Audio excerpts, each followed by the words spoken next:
In this episode you'll learn about districts, especially about paths, build range, transport of goods and migration. Have fun and let's go!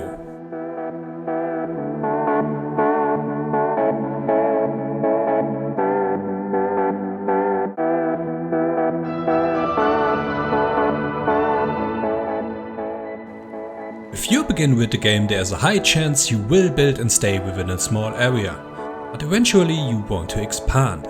Districts have a maximum range and there are many small things to know about them. Districts are subdivisions of beaver communities and are created with a so-called district center.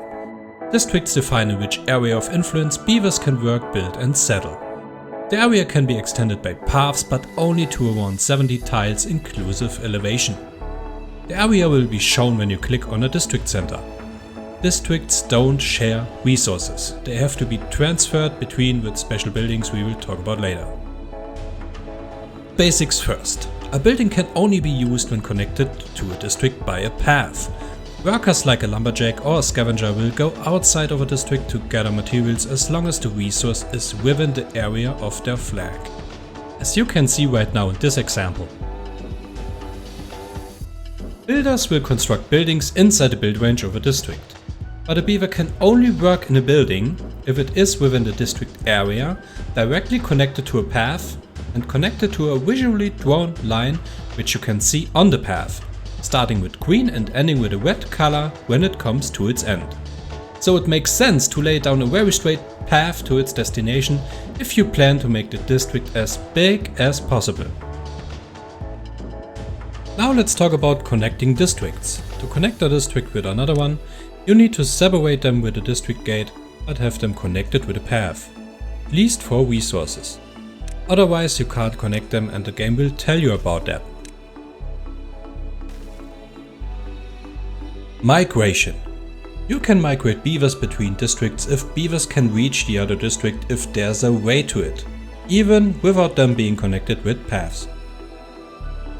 If we click on a district center, we can enter the migration window to migrate beavers between districts. You can also press G as an alternative on the keyboard. This opens the settlement panel, and the last tab is the migration panel. We can see two sections now: manual migration and automatic migration. For manual migration you just select your source and your target district and then just send them with these buttons. You can switch your source and your target with these three buttons. The third one is the most useful for me because you have a list of districts. What you may have seen is if we click on the district center and click migrate population, the district is set initially as a source. If we click the other button instead, it will be set as a target. The automatic migration is very useful, especially for bigger maps, many districts and of course for Iron Thief, because of the overpopulation accidentally or on purpose, because you can split the beavers into each district automatically where they are needed and the overhead gets sent to another district. One example would be we want to have beavers in this district.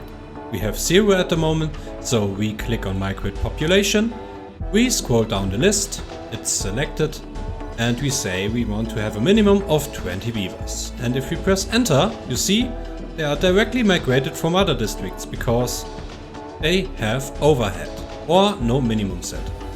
There are many useful functions like this icon. It will focus the corresponding district if you click it.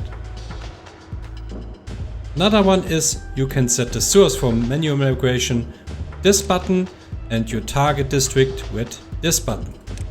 You can also enable and disable immigration and emigration.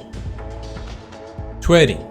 For trading, districts need to be connected with paths and you need special buildings for them.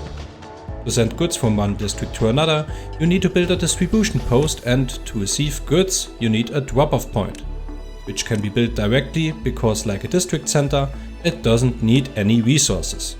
The distribution post, on the other hand, does.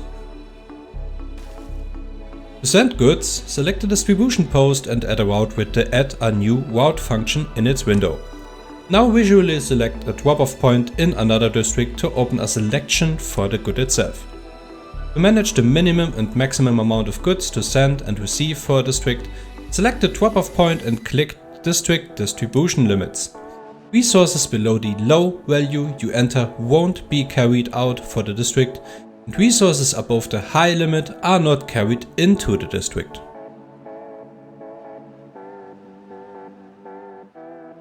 That's it for this video. Let me know if I missed something or if you want another tutorial for Timberborn. Thanks for watching, don't forget to support with a like and a comment or maybe a subscribe, and have a great day. Cheers!